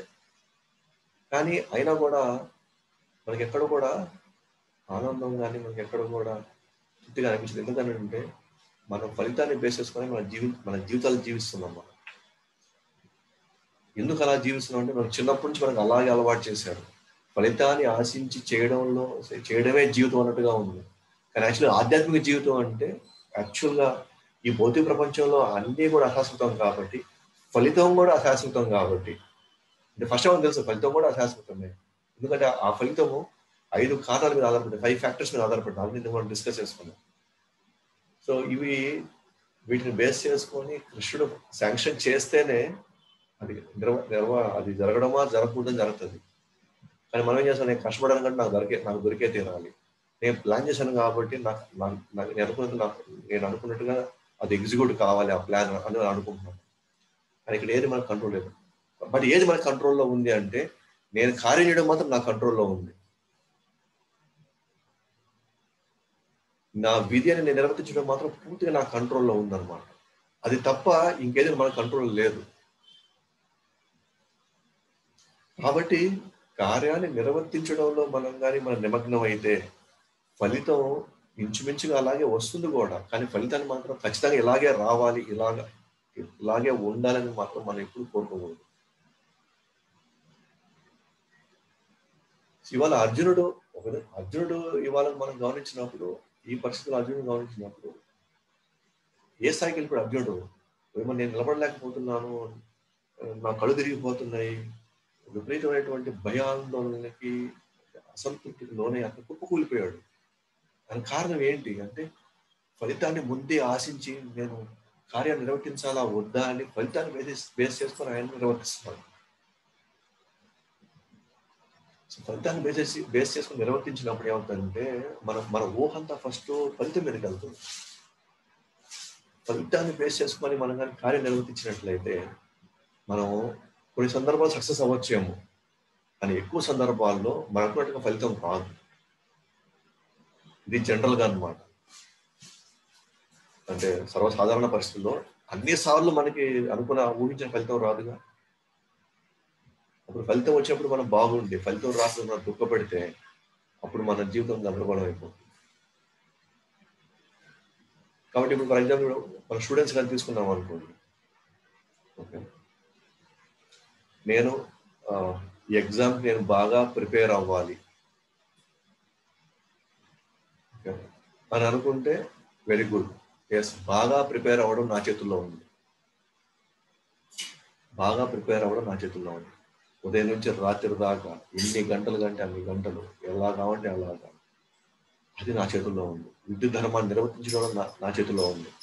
నాకు అధికారం కూడా ఉంది. బట్ ఫలితం మాత్రం రకరకాల పరిస్థితుల్లో, అది రకరకాల వ్యక్తుల దగ్గరకు వెళ్ళి రకరకాలుగా దాన్ని దిద్ది అది మార్క్స్ ఎంటర్ చేసేటప్పుడు అది తిరిగి రావడంలో ఎట్లాగైనా రావచ్చు. కానీ ఇక్కడ గమ్మత్ ఏంటంటే, ఇది నా విధి అని నేను ఎగ్జామ్ కానీ బాగా ప్రిపేర్ అయితే చాలా ఛాన్సెస్ ఎక్కువ ఉన్నాయి, మనకి మంచి మార్కులు రావడానికి చాలా ఛాన్సెస్ ఎక్కువ ఉన్నాయి, ఖచ్చితంగా ఎక్కువ ఛాన్సెస్ ఉన్నాయి. కానీ నాకు వచ్చే తీరాలి అని అంత అంత ఇదిలో ఆ ఫలితాన్ని మనం శాసించకూడదు అనమాట. ఇట్లాగే రావాలి, ఇంతే రావాలి. ఎందుకంటే ఆ ఫలితం మాత్రం మన చేతిలో లేదు. అయితే ఆ ఫలితం మన చేతిలో రాకపోయినా మనకి ఒక అడ్వాంటేజ్ ఉంది ఇక్కడ. ఏంటి అని అంటే, మనం ఏదైతే మనం చదువుకొని మనం కష్టపడి మనం చదివేమో ఆ జ్ఞానం మన మదిలోనే ఉంది. అది ఆ జ్ఞానం ఎవరు కొట్టేయలేరు, ఆ జ్ఞానం ఎవరు తీసేయలేరు. కాబట్టి ఈ జ్ఞానంలో బహుశా దీనికి మనం పనికిరాలేమో, బట్ ఈ జ్ఞానం ఇంకో దగ్గర ఎక్కడో పనికి వచ్చి అక్కడ మనకు కొంత ఫలితం వస్తుందేమో, ఇంకొక ఉన్నత స్థాయికి వెళ్తుందేమో. కాబట్టి ఇవాళ జరిగింది, ఇవాళ నాకు వచ్చింది, దాని గురించి మనం ఎక్కువ ఆలోచించాల్సిన అవసరం లేదు.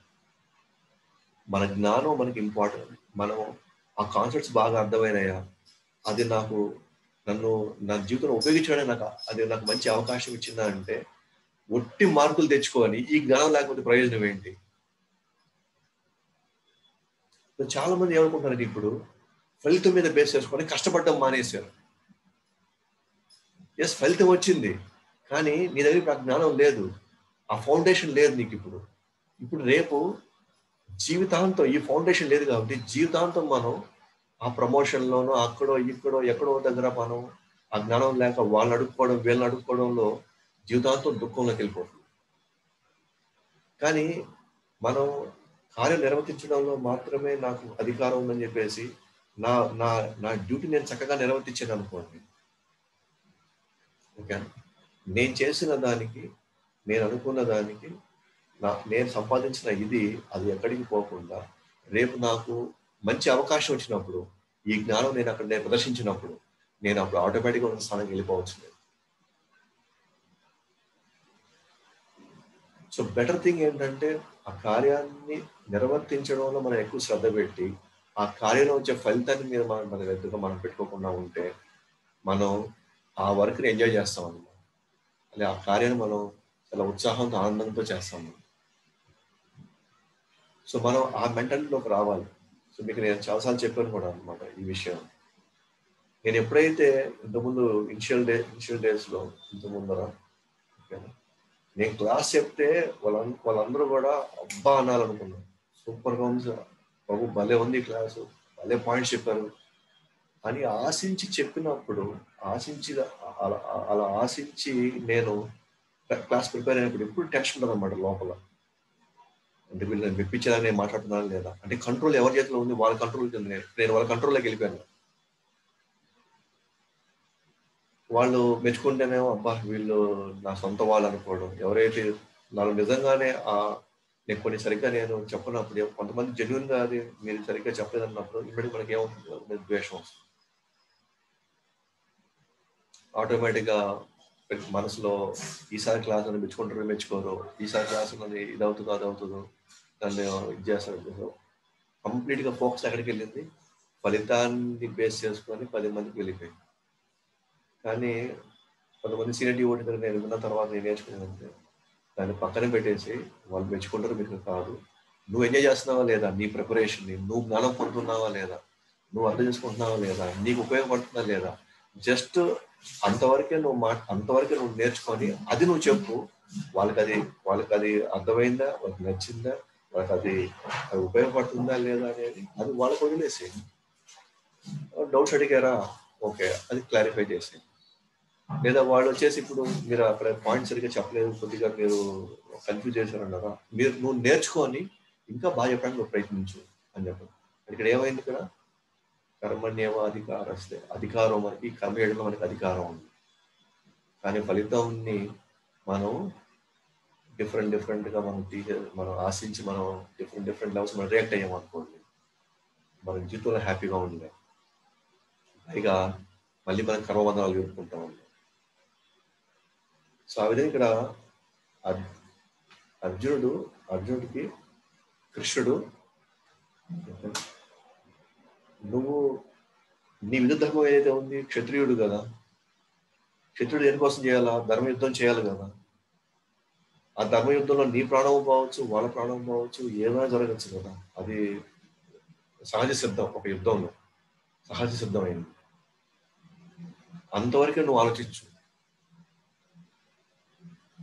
దానివల్ల జీవితం అంతా ఇదేమైపోద్ది, వాళ్ళకి ఏమైపోద్ది, ఇదేమైపోద్ది, అదైపోద్ది, ఇంత అయిపోద్ది, అంత అయిపోద్ది, దాని గురించి మొత్తం నువ్వు తీసుకోవద్దు అసలు దయచేసి.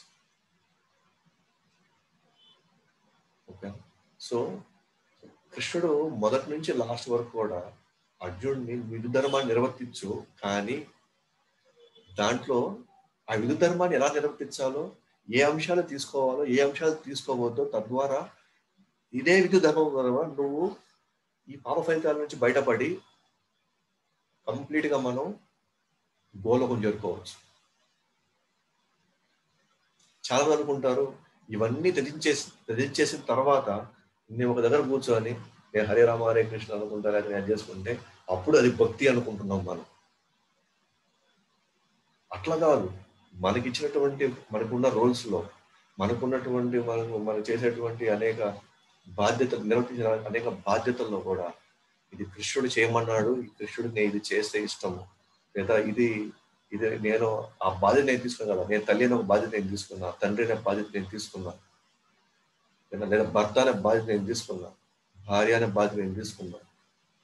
సో ఆ రోల్స్ ని అది నేను పర్ఫెక్ట్ గా వాళ్ళకి మ్యాక్సిమం వాళ్ళకి నా వంతుగా నేను మాత్రం నేను చేసేది వాళ్ళు నన్ను మెచ్చుకున్నా మెచ్చుకోకపోయినా, మనం గుర్తించకపోయినా అని మనం ముందుకెళ్ళిపోయే ఉంది.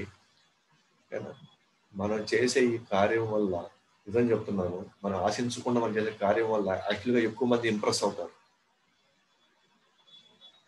ఎందుకంటే ఇతను ఏమి ఆశించకుండా చేస్తున్నాడు అని చెప్పేసి చాలా మంది మనకి కోఆపరేట్ చేస్తారు. యాక్చువల్గా ఒరిజినల్ ఆశించి చేసినప్పుడు వాళ్ళ మనసులో ఏమిటో తెలుసా, వీడు ఆశించే కాబట్టి వస్తాడు, లేకపోతే ఎందుకు వస్తాడు అని చెప్పేసి యాక్చువల్ మన మీద ఎటువంటి ఇది రాదు. పైగా మనల్ని వేరే దృష్టిలో నుంచి మనల్ని ఎప్పుడు మన హత్తుకు చేర్చుకోరు వాళ్ళు.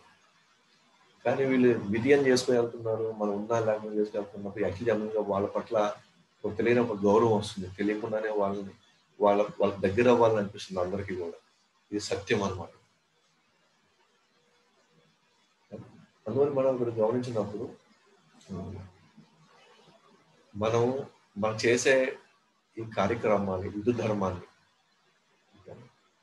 మనం డెఫినెట్గా మనం అది చేసేదాన్ని మనం ఆనందించాలన్నమాట. దాంట్లో ఆనందం వెతుక్కోవాలి. ఇంకా దాంట్లో ఇంప్రూవ్ అవడానికి ఇంకేం చేస్తే ఇంకొంచెం నాకు నేను ఇంప్రూవ్ అవ్వడానికి నాకు అవకాశం ఉంటుందో అభిని చేయాలి. ఎప్పుడైతే మనం ఇంప్రూవ్ అవుతున్నామో ఆటోమేటిక్గా మనకి చెప్పబడలేదు, దాని తగినట్టుగా మనకి ప్రమోషన్ రావచ్చు, దాని తగినట్టుగా మనకి గుర్తింపు వస్తుంది, కానీ ఆ గుర్తింపు రావాలి మనం చేయట్లేదు. ఇక్కడ దీంట్లో నేను ఇంకా పర్ఫెక్ట్ కావాలి, దీంట్లో నేను ఇంకా ఉన్నతంగా వెళ్ళాలి, దీంట్లో నేను ఇంకా ఉన్నత స్థాయిలో ఇంకా నేను చెయ్యాలి. మన సెల్ఫ్ లోనే మనం ఎదిగే క్రమంలోనే మన వైపు ప్రపంచం చూస్తుంటుంది మన వైపు.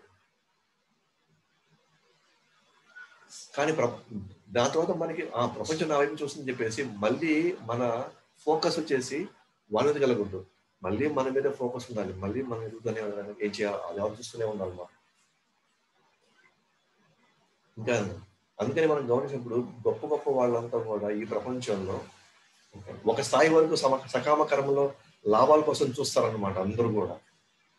కానీ ఒక స్థాయికి వెళ్ళిపోయిన తర్వాత వాళ్ళు ఇంకా లాభాలు ఎంత వస్తుందో చూడరు. ఇంకా వాళ్ళు ఎంతసేపు నా ప్రోడక్ట్ క్వాలిటీని ఎట్లా పెంచాలా, ఇంకెక్కువ మందికి ఎట్లా ఆదించాలి, ఎక్కువ మందికి ఎట్లా నేను అందుబాటులోకి వెళ్ళాలనేది ఆ భావనకి వెళ్ళిపోతారు. తర్వాత ఆటోమేటిక్ గానే ఈ టాటా వాళ్ళు, బిర్లా వాళ్ళు, వీళ్ళు ఆల్రెడీ చూసేశారు కాబట్టి వాళ్ళు ఆటోమేటిక్ గా వాళ్ళకి ఏంటంటే నెక్స్ట్ వాళ్ళు సమాజ సేవలోకి వెళ్ళిపోతున్నారు.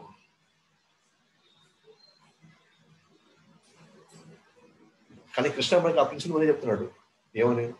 నువ్వు ఫలితాన్ని ఆశించకుండానే నువ్వు డైరెక్ట్ నువ్వు దీంట్లోకి వెళ్ళిపో, నువ్వు హ్యాపీగా ఉంటావు ఎప్పటికీ అంటున్నావు.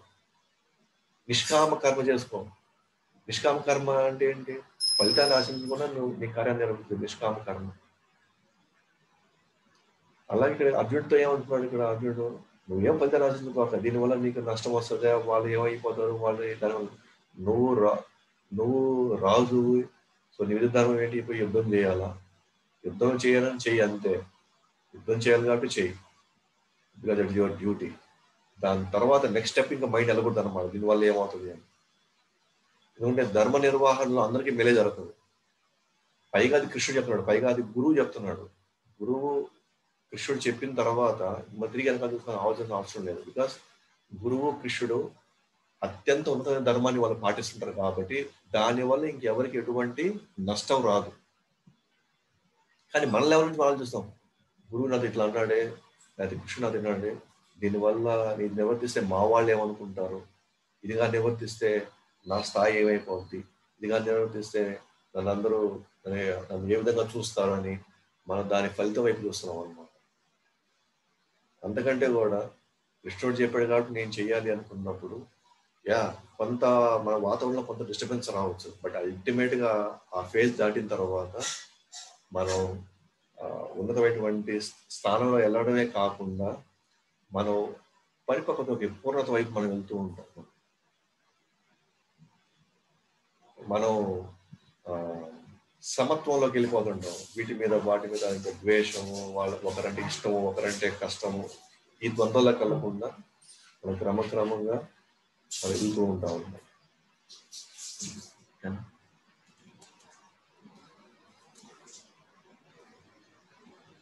సో సుకర్మ, వికర్మ. సో భాష్యంలోకి వెళ్ళామనుకోండి, ప్రభుపాద వారు 3 రకాల కర్మలు చెప్పాడు ఇక్కడ.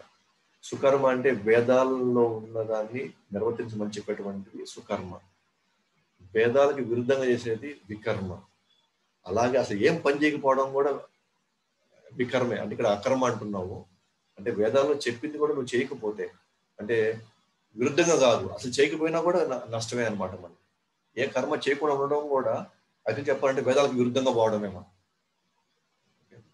అని చెప్తూ, అసలు హిందూ ధర్మంలో ఏముంటాయంటే కొన్ని ఇష్టమైన కార్యాలు ఉంటాయి. హిందూ ధర్మంలో ఉత్సాహాన్ని ఇస్తాయి. కొన్ని ఖచ్చితంగా చేసిన కొన్ని కార్యక్రమాలు ఉంటాయి అన్నమాట, అది మోక్షం వైపు తీసుకెళ్తాయి. మనకి ఇష్టం ఉన్నా లేకపోయినా ఖచ్చితంగా అది చేయాలి అనుకునే వెళ్ళేటివన్నీ కూడా మోక్షం వైపు వెళ్తాయి అన్నమాట. ఆపద్ధర్మ కార్యక్రమం కొన్నిసార్లు మనం వేరే వాళ్ళ పాత్ర, వేరే వాళ్ళ పొజిషన్, వేరే వాళ్ళు చేయాల్సిన కార్యాలు మనం పోయి చేయాల్సిన పరిస్థితులు కూడా ఒకసారి వస్తాయి. అంటే వాళ్ళు ఎవరో చేయాల్సినవి ఒకసారి మనం చేయాల్సి వస్తుంది. ఉదాహరణకు ఒకసారి ఇప్పుడు భార్య భర్తలు కూడా అనుకోండి, ఒకసారి ఆ తల్లి ఏదో పనిపడి ఆమె ఊరికి వెళ్ళిపోయింది అనుకోండి, 2 రోజులు ఆమె రాలేదు. సో వాళ్ళ అయిన వాళ్ళకి ఏదో వచ్చింది, ఏదో ఫంక్షన్కి వెళ్ళారు, 2 days రావనుకోండి. అప్పుడు తండ్రి పాత్ర లేదా భర్త ఏం చేయాలి? అప్పుడు ఆ పిల్లలకి ఏం చేయాలి? వంట వండడమో లేకపోతే వాళ్ళు రెడీ చేయడం అని చేయాలి. దీని ఏమంటే ఆపద్ధర్మ కార్యక్రమాలు, అంటే ఎమర్జెన్సీ. ఇవి చేసినప్పుడు ఇలాంటి కార్యక్రమాలు మనకు సాక్షాత్కారాలు వస్తాయి. సాక్షాత్కారం అంటే ఏంటి? ఓహో వీళ్ళు ఇంత కష్టపడుతున్నారు అన్నమాట, ఓ వీళ్ళు దీంట్లో ఇంత ఇది ఉందన్నమాట. అంటే ఏమైంది, మనకు రియలైజేషన్స్ వస్తున్నాయి. ఇష్టమైన కార్యక్రమాలు చేసినప్పుడు మనకు ఉత్సాహం వస్తుంది, బా నాకు ఇష్టం ఉంది నేను చేస్తున్నా, ఉత్సాహాలు ఇస్తారు. కానీ ఇష్టం ఉన్నా లేకపోయినా ఇది నీ విధి అని నిర్వర్తించే కార్యక్రమాలు మనకి ఎట్లా చెప్పాలంటే ప్యూరిఫికేషన్, మనసు శుద్ధపడతాయి అన్నమాట. అంటే మోక్షం వైపు అడుగులు వేస్తాం అన్నమాట. ఎందుకంటే ఎప్పుడైతే హృదయం క్లీన్ అవుతుందో మనం క్రమక్రమం ఎదుగుతాం అన్నమాట. ఆపద్ధర్మ కార్యక్రమాలు అనుకోండి, దీని ఏమంటారు, సాక్షాత్కారం వైపు వెళ్తాయి, రియలైజేషన్స్. సో ఇష్టమైన కార్యక్రమాలు తండ్రికి తల్లికి ఉంటాయి అనమాట కుటుంబంలో. ఆమెకి ఇష్టమైన కార్యక్రమాలు ఆమె చేసినప్పుడు, ఆమెకి ఇష్టం వచ్చినప్పుడు ఆమె ఉత్సాహంగా ఉంటుంది, అలాగే ఈయనకి ఉత్సాహం ఉంటుంది. ఖచ్చితంగా చేసే కార్యక్రమాలు ఉంటాయి. అంటే ఇప్పుడు ఫర్ ఎగ్జాంపుల్ తల్లిగా లేదా భార్యగా ఆ రోజు యాక్చువల్గా వంట చేయాలని ఇష్టం లేదు, లేదా ఏదో బాగలేదు, ఏదో ఇబ్బందికరంగా ఉంది, కానీ ఖచ్చితంగా చేసే తీరాలి ఉంటేగా చేయాలి కదా, అది ఆటోమేటిక్గా. ఇవేంటి అవి ఖచ్చితంగా ఆబ్లిగేటరీ యాక్టివిటీస్ అంటుంది. ఆబ్లిగేటరీ యాక్టివిటీస్ అంటే ఇష్టం ఉన్నా లేకపోయినా చేయడం, ఖచ్చితంగా చేయడం. అలాగే భర్త లేదా తండ్రికి కూడా అంతే. రోజు ఆఫీస్ పోవాలని ఇష్టం లేదు, లేదా ఆ రోజు సంథింగ్ ఏదో అక్కడ తను చేసిన ఏదో పొరపాటు, ఏదో తప్పు జరిగిపోయింది అక్కడ ఆఫీస్లో, తప్పు జరిగిపోయింది కదా అని చెప్పేసి మనం ఇంట్లోనే ఉండిపోగలుగుతామా? లేకపోతే అక్కడ నాకు నచ్చలేదు ఆ వాతావరణం కాబట్టి నేను ఆ ఉద్యోగానికి పోవాలని ఇంటిగా ఉంటాం కదా, మనకి ఆ రోజు మనం లేదా అనారోగ్యంగా ఉంది కదా అని మనం పోకుండా ఉంటామా? మన లీవ్స్ అయిపోతే ఏం చేస్తాం? ఖచ్చితంగా వెళ్తాము. ఇది నా విధి అనుకొని మనం నిర్వర్తించినా సరే మనం ఏమవుతుంది, నెమ్మదిగా మన యొక్క పరిస్థితి చూసి మనకి ఉన్నత ప్రమోషన్స్ రావచ్చు. అక్కడ ఒకసారి ఎమర్జెన్సీ కార్యక్రమాల్లో ఎవరో ఒక రోల్ మనం తీసుకున్నప్పుడు తీసుకోవాల్సిన పరిస్థితులు కూడా వస్తాయి జీవితంలో, మనకి యాక్చువల్గా రిలేషన్స్ వస్తాయి. కాబట్టి ఫైనల్ ఇక్కడ విషయం ఏంటంటే, విద్యుత్ ధర్మం ఏంటంటే కొన్ని ఇష్టమైన ఉంటాయి, కొన్ని ఖచ్చితంగా చేసినట్టు ఉంటాయి, కొన్ని ఆపద్ధర్మం ఎమర్జెన్సీగా చేయాల్సినవి కూడా వస్తాయి. బట్ అన్నిటికీ మనకు ఒక మేలు చేస్తాయి. ఇవన్నీ కూడా కార్యం చేసి మేలు చేస్తాయి. ఇష్టంగా అయిష్టంగా చేసిన ఎవరో ఒక పాత్రలో కొంతకాలానికి మనం వాళ్ళ విద్యుత్ ధర్మం, వాళ్ళ యొక్క కర్మని మనం నిర్వర్తించినా కూడా వాళ్ళ కోసంగా అన్నిటి మనకి మంచి ఫలితాలు వస్తాయి. అయితే ఎప్పుడు మన కార్యాలు చేయకపోతే డెఫినెట్గా మనకి ఇబ్బందికర పరిస్థితులు వస్తాయి. డెఫినెట్గా మనకి గౌరవం పోతుంది, మనల్ని గుర్తించే వాళ్ళు తగ్గిపోతారు. అందుకని మనం ఏ కార్యాలు చేయొచ్చు, కానీ అది మన ఫలితం బంధకం కాకుండా చూసుకోవాలి. అంటే ఫలితాన్ని ఆశించి మాత్రం చేయడానికి ప్రయత్నం చూడాలి. ఇది ఒక ప్రాక్టీస్ అనమాట. ఇది రాత్రి అవ్వదు, ఇదంతా ఇది క్రమక్రమంగా వస్తుంది అనమాట. బట్ ఇది గుర్తుపెట్టుకోవాలన్నమాట. ఈ ప్రిన్సిపల్ మెయిన్ అన్నమాట. మనం నిజంగా ఈ భౌతిక ప్రపంచంలో ఎంతో కొంత ఆనందంగా ఉండాలంటే మాత్రం ఇది ఒక ప్రిన్సిపల్ అన్నమాట. అలాగే ఇష్టమైతే చేయడం, కష్టమైతే వదిలేయడం కాకుండా విధి అని నిర్వర్తించడం చాలా మోస్ట్ ఇంపార్టెంట్ అన్నమాట. అలాగే మనం భక్తిలో కూడా వెళ్ళేటప్పుడు ఒకసారి మనకి ఇష్టంగా చేయాలనిపిస్తుంది, 16 మాలు చేయాలి, ఇష్టంగా మనకు సేవ చేయాలనిపిస్తుంది. ఒకసారి 16 మాలు చేయాలని ఇష్టం ఉండదు, ఒకసారి మనకి సేవ చేయాలని మనకి ఉండదు. కానీ నేను కృష్ణుడు అంశాన్ని కదా, నాకు ఇష్టమైన కష్టమైన నాకు అప్పుడు ఏమైనా సరే నేను చేసే తీరాలి అనుకున్నప్పుడు మన ప్రగతి ఉంటుంది, సాక్షాత్కారం అవుతుంటుంది, ఉత్సాహంగా కూడా ఉంటూ ఉంటుంది. ఎందుకంటే భక్తిలో కొన్ని ఇష్టమైన కార్యక్రమాలు కూడా చేస్తాము. ఇష్టం వచ్చి మనం నేర్చుకుంటాం, ఇష్టం వచ్చింది మనం వాయిస్తాము, మృదంగాలు కర్తలు కీర్తన పాటలు మనకి ఇష్టం చేస్తాము. అలాగే మనకి రోజు మనం లేయాలా, జపం చేయాలా, మంగళారతి మనం చేసుకోవాలా, భగవద్గీత బాగా చదవాలా, మనకి ఇష్టం లేకపోయినా ఖచ్చితంగా చేయాలి వాటిని. అలాగే ఒక్కోసారి మనం ఒక సేవ ఇచ్చి ఉంటారు, కానీ ఒక్కోసారి ఇంకో సేవకి వేరే ఎవరికి మనం అప్పచెప్పాడు, కానీ అతను రాలేదు. ఒక్కోసారి మన సేవ ప్లస్ ఆ సేవ కూడా ఎమర్జెన్సీ పర్పస్ కోసం మనం చేయాల్సి వస్తుంది ఒక్కోసారి. కానీ వీటన్నిటి మీద మనకి ఏమొస్తుంది అంటే అల్టిమేట్గా మనం చేయడానికి మనం ప్రయత్నిస్తే మనం ఖచ్చితంగా ఈ బంధకాల నుంచి, ఈ పాపపు రియాక్షన్స్ నుంచి, పాప పుణ్యాల నుంచి మనం బయటపడి మనం అంతిమంగా తృప్తి, ఆనందం అయిపోతుంది. అయితే ఈ ఫేజ్ రావాలి అంటే వీటి మధ్యలో మనం ఈ ప్రాక్టీస్లోకి మనం వెళ్ళాలన్నమాట. వీటిని మనం కొంతకాలం వీటితో మనం ప్రయాణం చేయాలి.